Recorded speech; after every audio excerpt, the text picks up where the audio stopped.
So, terrible teacher, Ken, Greg.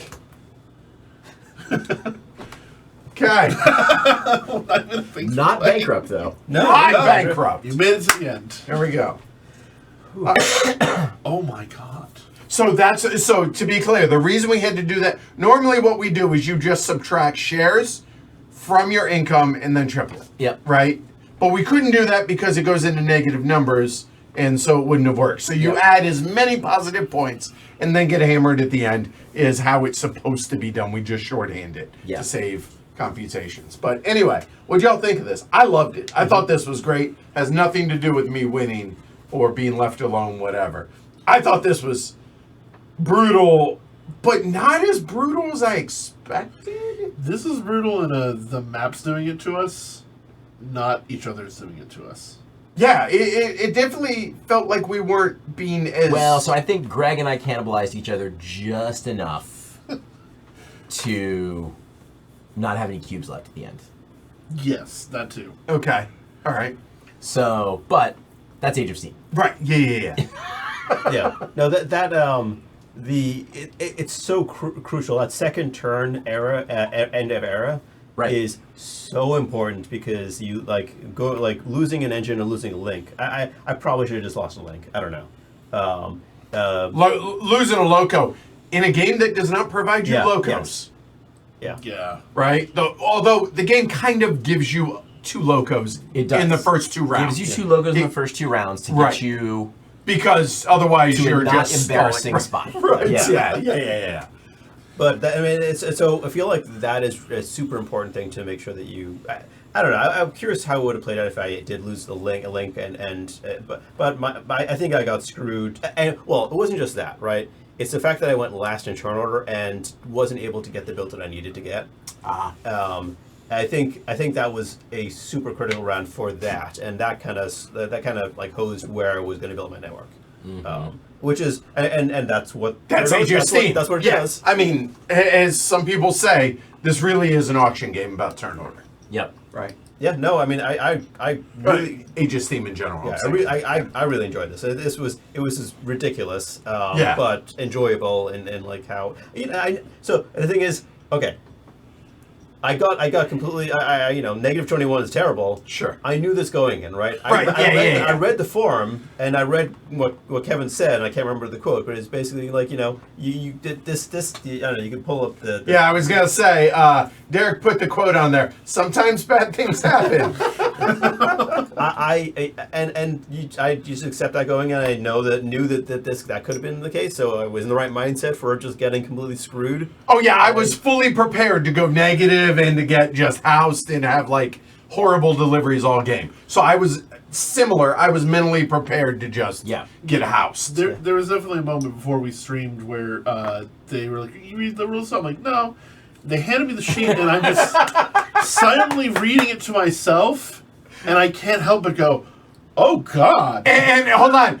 I'm over here preparing for the stream, right? Doing other stuff. I was like, no, don't worry. It gets worse. Keep going. And I go, how can it possibly get any worse? Oh, God! Keep going. It gets worse. Yeah. So, yeah. Yeah, I mean, I think... So the coolest things about it are taking Loco out of the equation. Yes. Which, changes the auction dramatically. One of the key tenets of Age of Steam. Yeah. And then the extra dynamic of here, and here. Yeah. Having to choose your own adventure.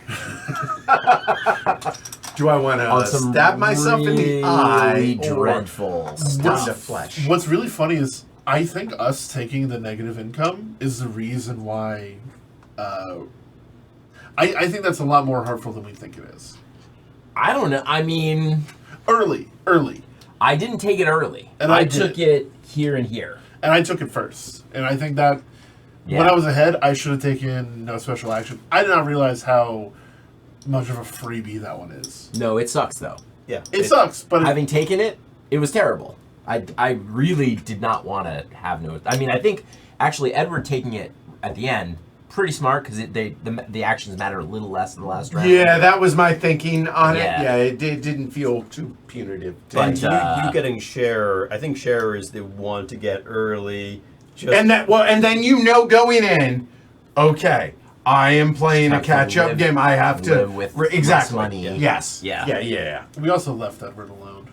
Y'all did. Like I did the famous Fowler loop, right? Yeah. And was able to do really well with that. Worked just fine. Yeah. There were a couple of extra really what's the word? I shows my ignorance here on vocabulary, but prescient, like looking forward, like forethought, I guess. Having the forethought to build those extra 2 legs early when I had the spare cash Yeah. made things possible. Yeah. well, it's interesting. This map makes you think like that because of the half rounded up at the end of the Yeah, round. like I'm gonna lose it anyways. Yeah. I'm not keeping it for the next round, so I might as well, right? And it is a little bit of a teaching thing for Yes. for people who play this often. It's like you spend your money if it makes sense. I think it's actually a great sort of pedagogical thinking because, a thing you read about Age of Steam is like if you're holding more than $5 at the end of the You round, messed up. You took too many shares. Yeah, right. And this game is like, if you're holding more than $5 at the end of the round, you won't be holding it anymore. Problem solved. But clearly you And really messed up. Right. And so I yeah. think it really pushes you hard. Like, it's so interesting, Greg, because like I kept watching you like throw all that money away and being like, oh my God. And yet, I mean, you weren't that far off. No. It's because I used the money. Yeah. If I had just I threw away the money in what I thought were big bids. Although, really, I'm so mad that I spent so much. to outbid first Ken. film. And then I was like, I choose I not to can't. take an action. Yeah. That was pretty awesome. Spot says, I don't know, not enough feel goods to offset the feel bads in this one. You did great not going back though. I don't know. For me, even I mean, I'll be honest, like it hurt my soul watching Stray move a 6 and get 3. Oh, that hurt. However, like again, I was in a pretty good position the whole game, so I can't really speak to the like. I never had any real agonizing decisions, Right. given my board state and everything else. Let me ask you, because you tended to be on the shorter end of things. You had all the agonizing. Yeah, did you? Was it miserable or was it a fun kind of agony? It's what I said earlier. Like I knew going in, and Right. that is an important thing to when you're teaching a game to people who and there will be some of that. It's important to set expectations, right? Yeah. And since I knew that, I was fine with the experience. Okay. I would have loved to have been early in turn order in the second round Sure. and second turn and managed to get a better network, set up my network, set up my deliveries, and not have to like put these holes in my network that results in 6s becoming Yeah. 3s, right? Yeah. but I mean that was just my mistake of I probably should have taken extra shares to stand that auction. I don't know. Well, and see, there's a good point to be made that this is a map that would do great for a repeated plays, like playing it again. But again, there are 225, 250 maps, and that's why I ask y'all, which is more important? Do you want us, like, would you rather see us for every time we play a map, the same map? That's one less that we're streaming. So that's why we asked that question of y'all, because I would like to be able to show as many, if not all, the maps by the end of whatever. Do you know how many new maps you stream per year on average? No. Is it like 10? Oh, it's way more than that. Because we do like Way more? Yeah, I think it's at least probably 20 maps a year. Okay. So I think we can get them all. Yeah. I think we can get them all. Well, as long as they stop making 20 maps a year, yeah. Yeah, there's that. Right. Yeah. If I they think make, we can get that. If they make 17 maps a year, and we stream 20 maps a year, we only have to worry about it for like like 14 years. Yeah. I think it's a bigger number than that. But anyway. I just think is that the first round, whoever is last in turn order probably should almost definitely take turn order pass if it's still available.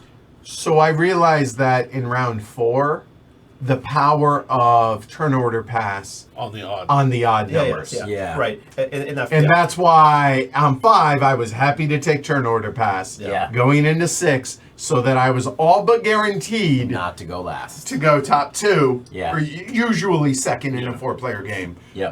and feel pretty good about that. Yeah. So that should be, so it become, now, the interesting thing is, we talk about maps that remove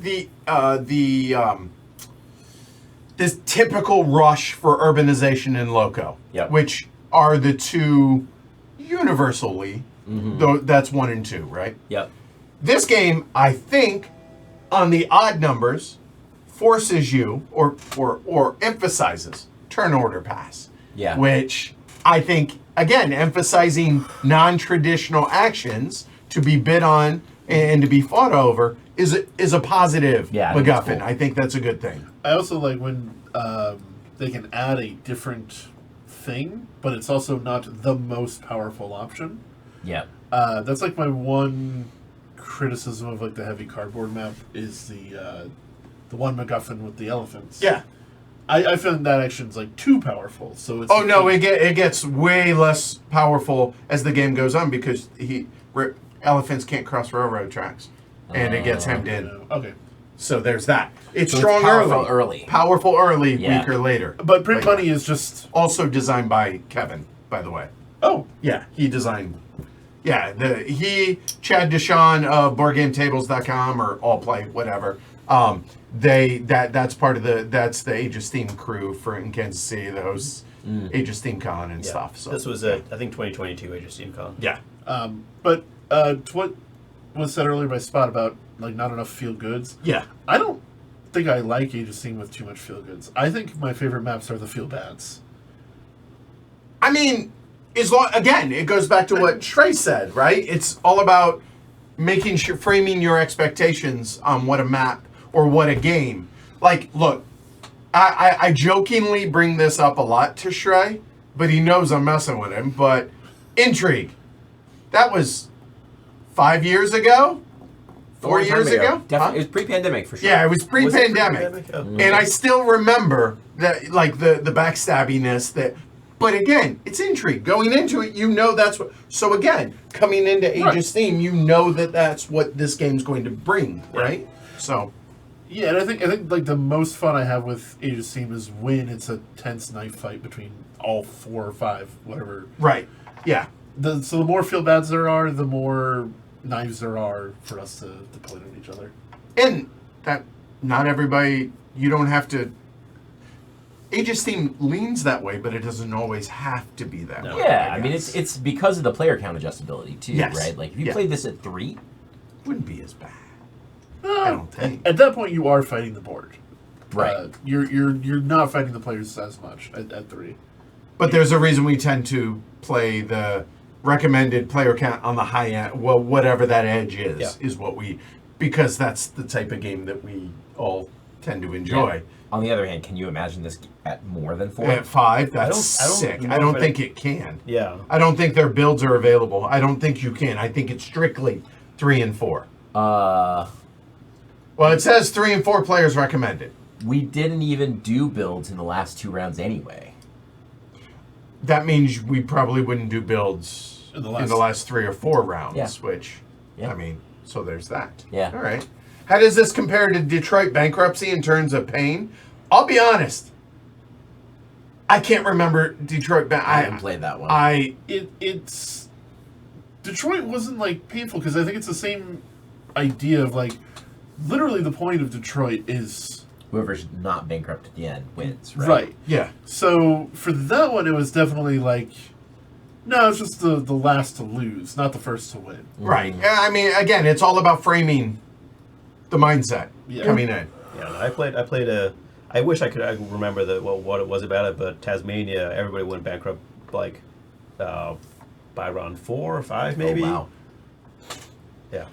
Awesome. It's a different experience. Right. It's great to see. You know everyone. Everyone's going to go bankrupt. So this is worse, Jose says, because that's an inevitability in Detroit bankruptcy. Here, It's a possibility. it's sort of Damocles, right, hanging over your head. So yeah. All right. Jose also says if you want a similar feel to this, 5-player Madagascar or a 5-player Ted Allspock's Sahara Desert. We'll get there. Yeah. So, all right. Plus, not to mention, it was less than 2.5 hours, which Yeah. is pretty tidy, right? So, that's nice. All right, that's a wrap. If you guys enjoyed it, like, subscribe, give it a thumb, hit the bell notification, all that fun stuff. Consider supporting the show. Patreon.com/HCHQ. Certainly would appreciate it. I'm Edward. I'm Greg. Trey. Ken. We'll see you all next month, or next month? Ooh, that'd be a little aggressive. Next week, before we go, we got Struggle of Empires coming, we got Pagan coming, we got Epos coming, Distilled, Age of Industry, Cascadero, Oath. You're so funny with Cascadero. Oh, God, I hated that game. All right, we'll see you all soon. Take care, everybody. Bye.